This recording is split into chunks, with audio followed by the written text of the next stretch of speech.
Hello everyone and welcome to today's webinar with the title Putting Patient First, the Future of Rehabilitation. I'm excited to introduce you our today's guest, a gentleman who really can talk about the future of rehabilitation and how to balance the technology used in rehab with a human touch. Dr. Robert Scales serves as a Director of Cardio, Rehabilitation and Preventive Health within the Division of Cardiovascular Diseases at the Mayo Clinic in Arizona. He is one of the leaders in the development of cardiac interventions to prevent cardiovascular diseases and related conditions. His field of expertise is the use of motivational interview to motivate people and to create an effective communication between the provider and patient. And he also conducts quite some studies talking about lifestyle. And one of the first study was investigated the impact of motivational interview on the behavior of patients who underwent the cardiac rehabilitation. And as far as I know, his latest work is also educating physical medicine and rehabilitation students and clinicians about rehabilitation clinics. So I hope that Dr. Scales will share some interesting findings with us today. And I'm happy to welcome you, Dr. Scales, on today's webinar. Thank you for the invitation today. It's an honor to be with you. I hope that talking about my work experience will give the listener some ideas to consider for their own practice. So rehabilitation medicine at the moment is facing many challenges since all the demographic, social, economical, and technology changes are happening so fast, and not to mention the current pandemic, which I believe also had some influence on the rehabilitation process as well. So I'll be very happy, Dr. Scales, if you will be able to share with us how to optimize the rehabilitation process nowadays and how to prescribe therapeutic exercises so the audience and all of us can gain some new ideas how to upgrade our rehabilitation processes. So Dr. Scales, as a therapeutic exercise expert, how would you define therapeutic exercise? Yeah, so I'd like to, just first of all, tell the listener a little bit about my job. I'm Director for Cardiac Rehabilitation and Wellness at the Mayo Clinic in Arizona. So I manage a gymnasium within a cardiology department where we conduct medically directed supervised exercise therapy to heart patients as they recover. And in my role as an exercise physiologist, I counsel and prescribe a variety of medical populations and with supervised exercise and home-based exercise. I have a variety of medical conditions that I counsel people with risk factors for heart disease, high blood pressure, high cholesterol, diabetes, people who are overweight and also waiting on bariatric surgery. And I also work with patients with neurological disorders and headache-related symptoms, so post-concussion syndrome, chronic migraine, and orthostatic intolerance. But getting back to your question about the definition of therapeutic exercise, it's really exercise that's strategically designed for medical populations, people with physical limitations and pain and or discomfort. Really, we're working with people at a vulnerable period in their life, and we're trying to instill self-confidence that we can take them from injury into rehabilitation and then on to recovery. Perfect. So I have quite some questions for you because we're so curious, but meanwhile, I would also like to encourage our audience, if they have any questions, comments, please feel free just to leave the comments and we'll try to review them in between or maybe at the end of our discussion.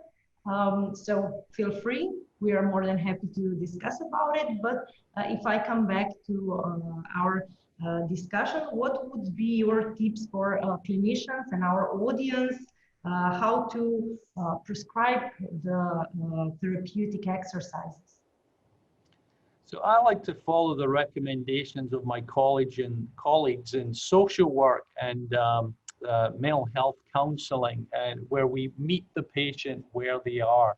So really what I mean by this is trying to put yourself in the patient's shoes, trying to understand their situation and how they're feeling. And then having said that, try to avoid telling them to do exercises that will create more discomfort and pain. And instead use alternative exercise therapies based on your expertise, evidence-based, strategic therapeutic exercise that has been shown to work for other people in similar situations. And because we're dealing with vulnerable individuals, we want to start with a conservative plan. And then the plan, though, needs to be progressive.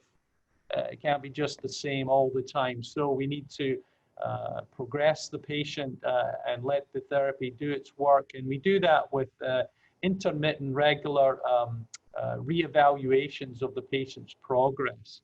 And from there we can set smart goals, negotiate a plan with the patient. So goals that are specific, measurable, attainable, relevant, and time specific to take them on to recovery. So how strong the evidence are to support medical qualities of exercise? So it's a good question. How strong is the evidence of the medicinal qualities of exercise? Well, let's look at that together.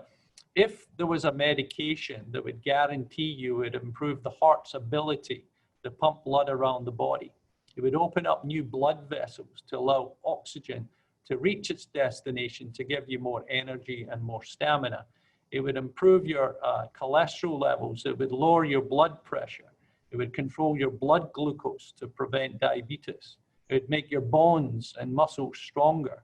And not only would you feel better physically, you'd also feel better emotionally. And this medication was free and had no side effects. Would you consider taking this medication and prescribing it to others? Well, I think you know where I'm going with this, Ava. We're obviously talking about the medicinal qualities of exercise. You don't necessarily need to get, in most cases, these benefits from a pill or a needle. You can get all those benefits from a well-designed physical activity and exercise plan. And I say well-designed because if it's badly designed, there could be some risk. For example, if you haven't exercised for an extended period of time and you have an existing injury or health condition, and you exercise inappropriately, then there could be some risk. So I think it's the responsibility of medical professionals to work together to help the patient know their physical limitations and then give them a guideline for exercise therapy so that they can get all those benefits without hurting themselves in the process.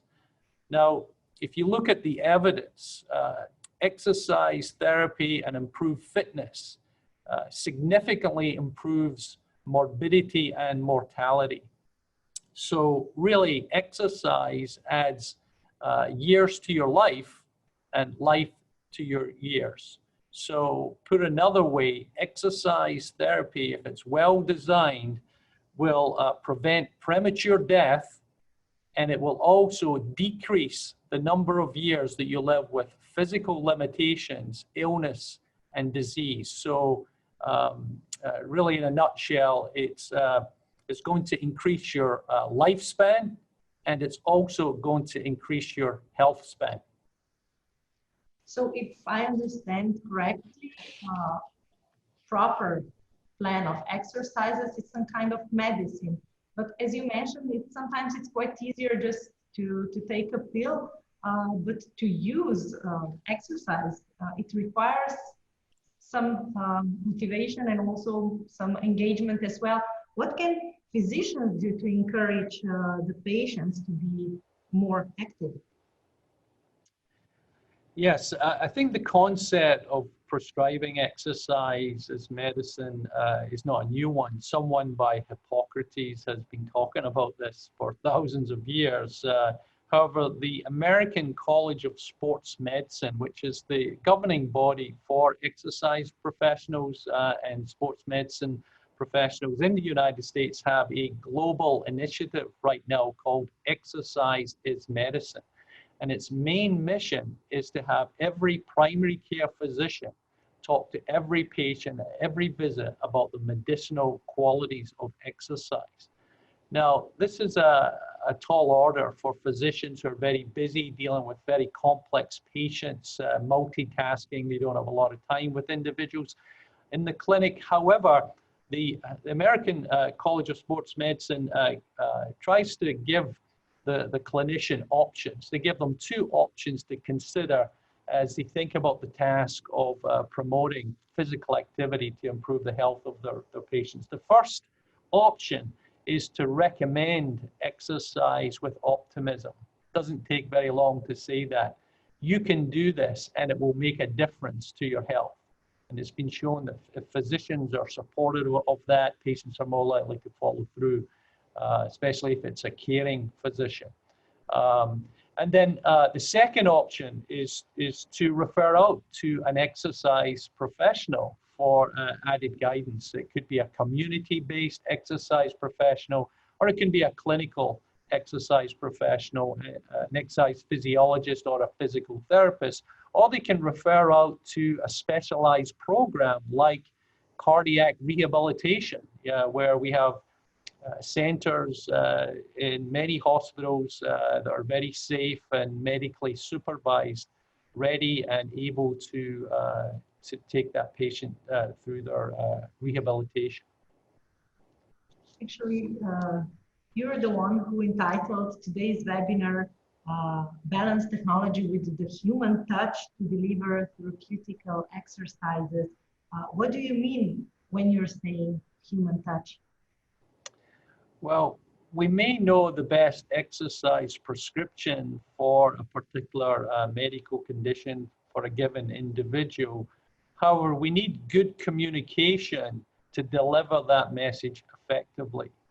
So for a number of years now, I've been using a respectful, collaborative, and compassionate method of communication called motivational interviewing. And it's really been shown to be successful with people who are ambivalent or not ready to adopt the treatment plan or, for example, follow through with their exercise. And the goal of motivational interviewing is to help a person identify their personal motivation for change, what's important to them in their life.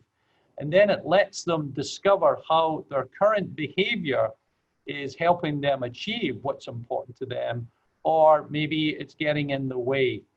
And the mindset of the approach is collaboration rather than confrontation. The research shows that if we're too direct with persuasive tactics, where we're just telling the person what to do and we expect them to do it, our efforts are more likely to fail. So especially if someone is ambivalent about change, and many of our patients actually are not fully on board. The primary objective of motivational interviewing is to try to arrange the conversation so that the patients actually make the arguments for change.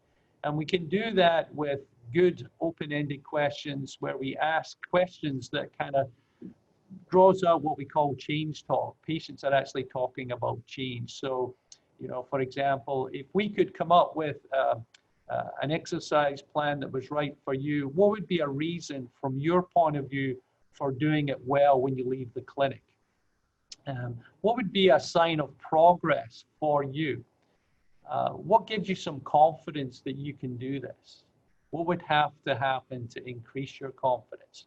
So these are all questions that a clinician can ask a patient to help the patient talk about change. And then you want to back that up with good active listening and then summarizing back what you hear the person say. So If the patient's talking about change, you want them to hear that because according to the originators of the approach, people tend to believe what they hear themselves say. So with motivational interviewing, you're trying to help the patient talk about change rather than you doing all the talking, and you're trying to then let them hear their own motivation. And the evidence shows that there's more chance that people will actually follow through with a plan if that's the kind of conversation that's going on. And finally, I just want to say we have to recognize that the patient needs to have some say in the decision making. It's a shared decision making.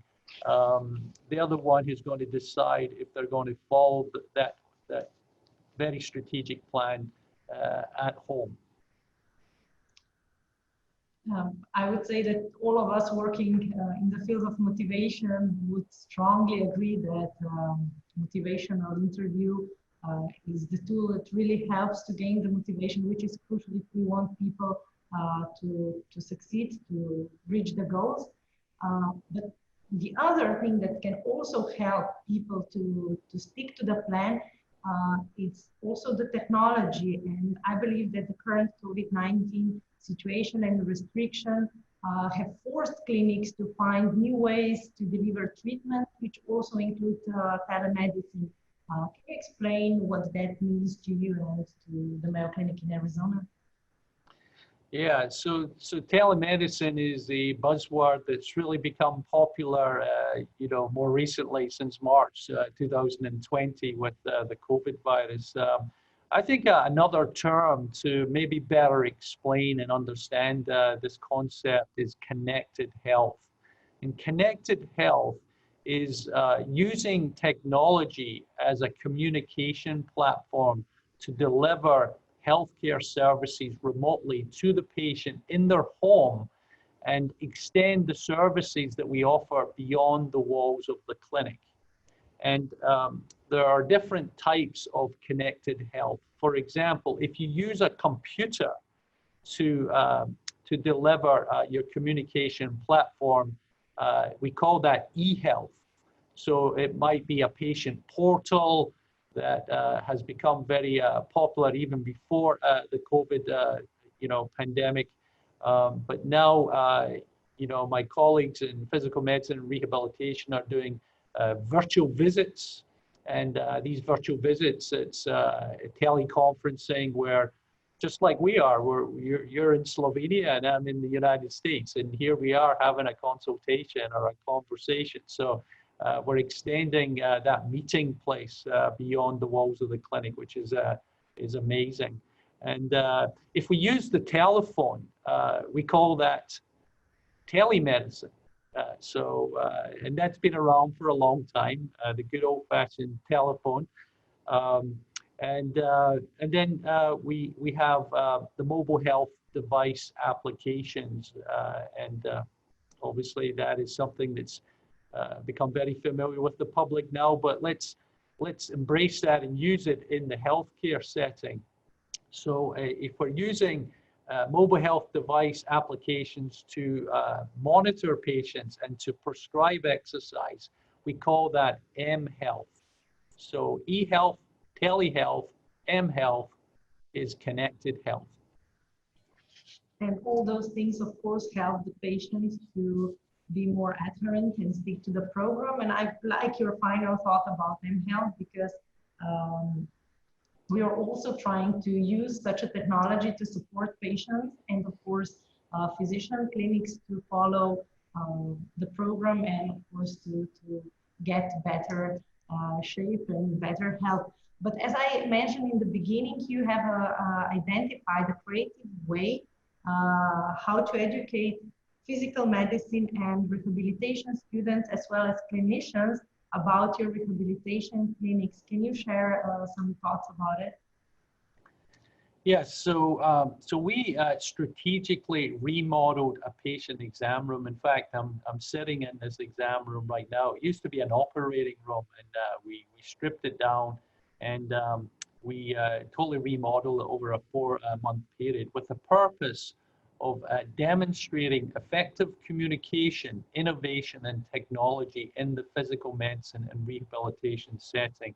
And what we did in this project was we used creative multimedia teaching applications to demonstrate these applications within the clinical setting.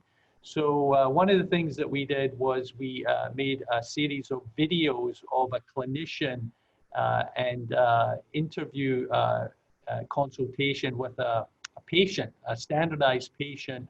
We're able to role play scenarios that we typically see in the clinic with a standardized patient living with chronic pain.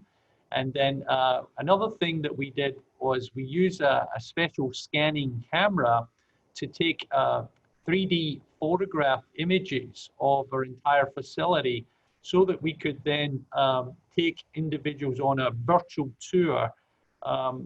So really our strategy was to instill confidence in clinicians who were maybe a little bit apprehensive or unsure about how to embrace motivational interviewing and technology into their practice.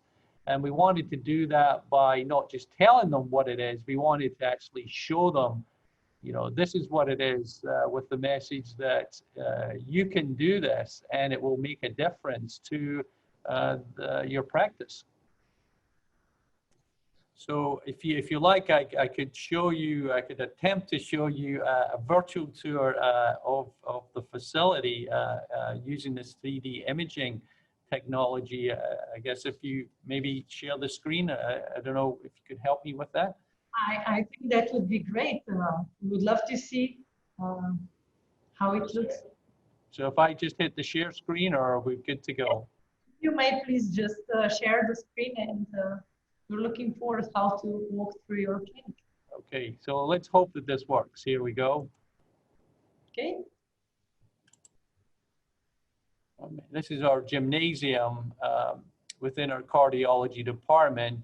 And let's see, we're coming a dog's house view of the facility and be walking in the front door. Are you with me there? Can you see what I'm seeing? Perfect. So we are currently now in Arizona? Yes, we're in Arizona at the Mayo Clinic, coming through the cardiology front reception desk of our cardiology rehabilitation center. And this is the entrance where the patient steps in? Yes, yes, the patients are coming into this area here. And because of this technology, we can swivel around there. This is a station where they're putting on their telemetry units so we can monitor their electrocardiograms when they're exercising. And we have a 3,000 square foot facility. It was actually a vacant recovery room after eye surgery, and we turned it into a gymnasium. And as you can see here, we have a lot of equipment with a central location here. And because it's a cardiology department, a lot of the equipment is cardio equipment. And we have actually 24 pieces of cardio equipment, 10 of which are different varieties, or 8 of which are seated or recumbent, which we find is very user-friendly for people with physical limitations. And also in those positions, you're able to train with lower, stronger heartbeats, and very good for people with heart and neurological disorders. On the large screens here, you can see we can project heart rates in the group setting, and we have electrocardiogram opportunities here. So a lot of variety here. We have a physician office right close by, so it's medically supervised. Some nice artwork on the wall, taking you down through our weight training facilities, you know, strategic muscle conditioning exercises, pulley systems, core stability training, free weights. And over, you can see a crash cart there. So if in an emergency, we may need that. Looking back at the gymnasium. And I'm showing this because it's a nice way for, if you wanted to showcase your facility to referring physicians, this is a nice way for them to see it as though they're actually having a tour. And we take them out into the hallway. And over to the right, we're coming into this room here, and we're here. So this is my exam room where I'm actually sitting right now. And we use psychologically informed decisions in the design of this room. The color of the flooring and the quality of the flooring was carefully thought through. We have a lot of light colors to bring positivity into the room. We have a pear-shaped desk with no barriers. We have a large bariatric chair because individuals may be slightly larger and we want them to feel comfortable. We also have a remote control camera on the wall where we can record images of patients and send it to the electronic medical record pre and post intervention. We have a large touch screen on the wall which allows us to interact with the patients, much like an iPad where you're touching the screen and you can draw on this whiteboard screen. And as we swivel around here, we have a docking iPad station here where we can talk about our connected health using the 2040 Life mobile health applications that we're using in our clinic. And I'll talk to you about that maybe in a little bit here, where we're able to send exercise therapy prescriptions to our patients to their phone. So this is, I encourage you to consider these 3D scanning tours. Patients can see where they're going to be exercising, and then also you've got the opportunity to connect with the referring physicians. So I'm going to stop sharing if that's okay, so you can speak. Perfect. Thank you very much for sharing this with us. And since we are so practical, I'll give you one more practical question. If you can give us some specific examples, how do you deliver therapeutic exercises with connected mHealth? So in our clinic, we've been fortunate to have a licensure agreement with 2040 Life to use our mobile health application for rehabilitation.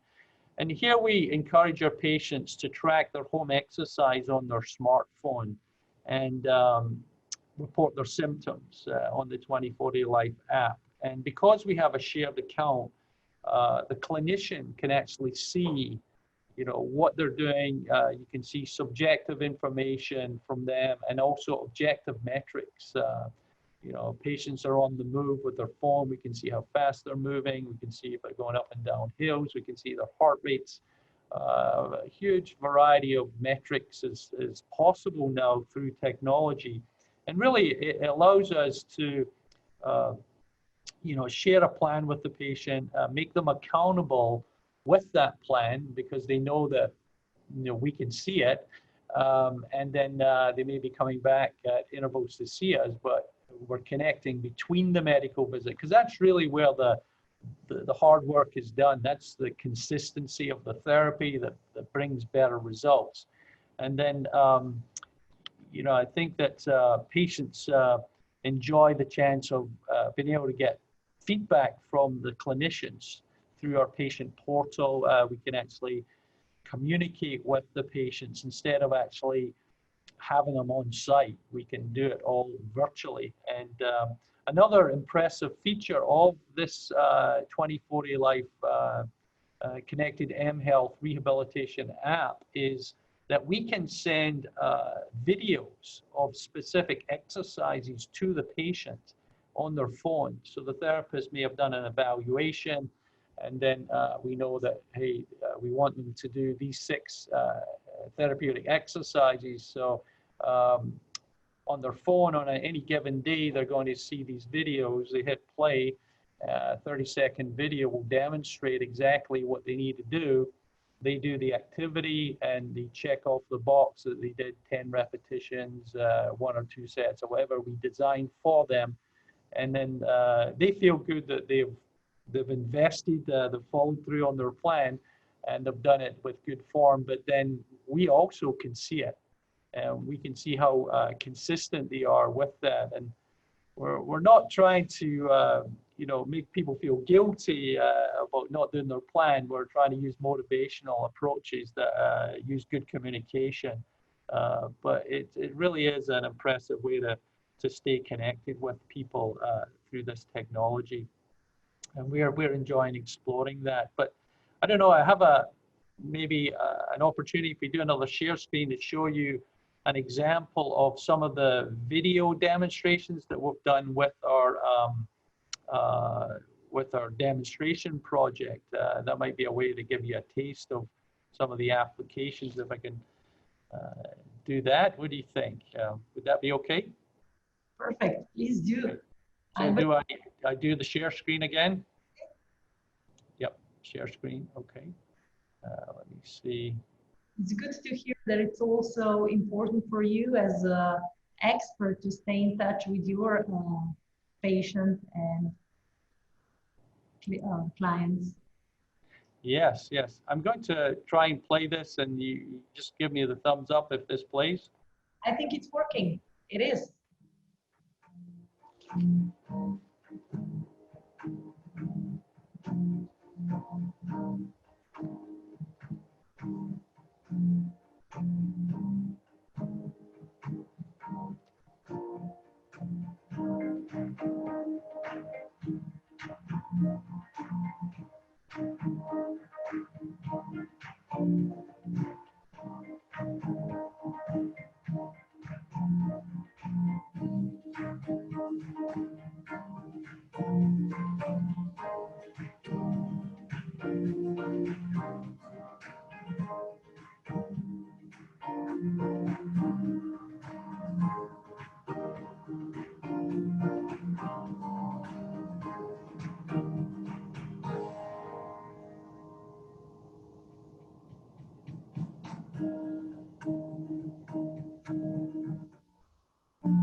Oh, thank you so much for sharing this video. I must say I'm very proud at the moment seeing how our technology can benefit to you and help patients to recover faster and better. So looking forward to make treatments to other patients good as well.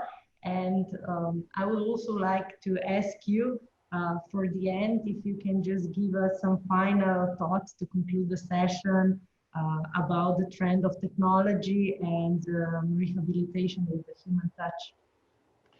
Yeah, Eva, so I didn't really grow up with technology, so I certainly don't feel I'm an expert in technology, but one thing that I do know is that technology is going to be a bigger part of our future in the healthcare business, because it's going to increase access to care, it's going to improve the quality of care, and it's going to reduce healthcare costs. So we can continue to practice traditional methods and play it safe and wait until somebody else who is going to tell us how to deliver healthcare using technology. Or we can be what I call an early adopter, where we try to enjoy exploring the application of technology in our own practice and trying to learn how to customize the process. And that's really what I'm enjoying doing The technology's there.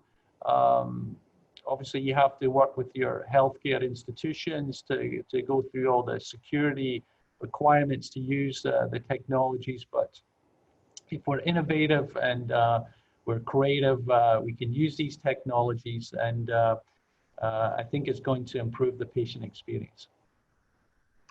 You're right, technology is here, and our role is to make it as user-friendly as it can be and useful for experts as well. So Dr. Skills, thank you very much for taking your time and sharing all this interesting information with us. And we wish you many more successful rehabilitation, and take care. Thank you. Thank you. It's a pleasure.